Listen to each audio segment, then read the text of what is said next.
In 1990, my $2.25 billion takeover of my family's 150-year-old media company failed. A proud legacy built over generations, lost in an instant. But what could have broken me led me down the road to a life of significance. A crucible experience is a searing trauma or tragedy that fundamentally changes your life. You're faced with a choice, whether it was your fault or not your fault. How can I move on in the future? How can I use this to serve others? A great blessing or gift can come out of that crucible. John Fairfax Limited was founded by my great-great-grandfather, John Fairfax, in 1841.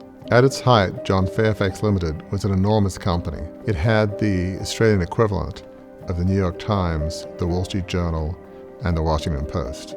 I was a fifth generation, seen as the heir apparent. It really did feel like growing up in the royal family. You had no choice. It was your duty to the company, your duty to the nation, to go into the family business. Whether I wanted to go that path, whether I enjoyed that path was irrelevant. It was all about duty. My father died in early 1987. I was in my last year at Harvard Business School, finishing my studies. My future role came crashing to the fore. My face was on TV. The newspapers would write editorial cartoons of me, which is never favorable. For somebody that would rather sit in the backseat of the classroom, to be in the limelight, it was sort of like, to some degree, my worst nightmare. I felt out of my depth, and I just felt like I do not want to be here. Once the takeover had been completed, financially, things went wrong right from the start. Other family members sold out. They did not feel the takeover was necessary. They had no problem with the way the company was headed, so they didn't agree with my vision or my reasons for the takeover. We had a crushing level of debt. It was unsustainable. So within months, failure was close to inevitable. So in late 1990, when the company had to file for bankruptcy, that was a 150-year-old family legacy that was lost. It was devastating in many ways. I felt I let my father down, who I dearly loved, my parents down, my family members who my actions obviously caused understandable friction, my ancestors down, the 4,000 plus employees down.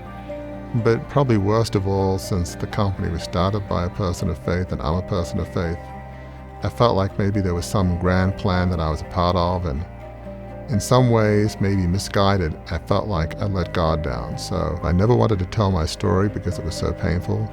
But if I can share my story, and if that can help people, then it's worth the pain of writing the book and telling my stories.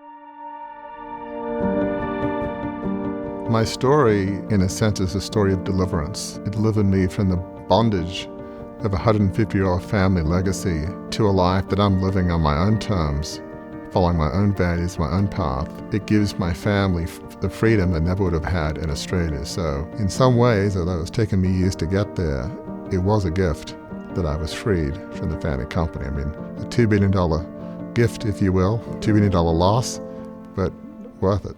The journey to getting out of the pit and finding a life of significance, it's not easy. It may take years, but you just got to trust the process and trust yourself and basically think, what one small baby step can I take today?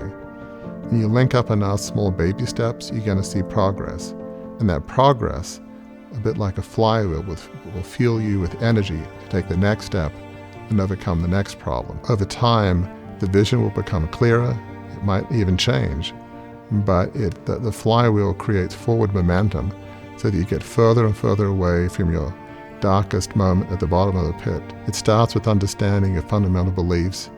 It's living a light of your design, and then it's finding a sense of passion, a sense of calling, in which you feel like there's a need in the world, and your values and your design meets that need. I think a lot of people grow up thinking, I have to do what my parents tell me to do, or my friends, or my teachers, and I think it's a tragedy when we listen to the so-called practical advice of others that kills our dreams and decades go by. A life lived with unfulfilled dreams is a devastating life to live.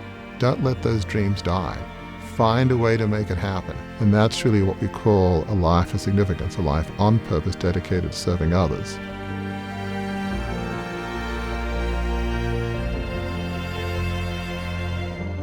Crucible leadership, what excites me is helping people recover from their worst day. There is hope. You can move forward out of your darkest day. It's hard to imagine, but you've got to take that leap of faith. That is the path to a better life, to a ray of sunshine.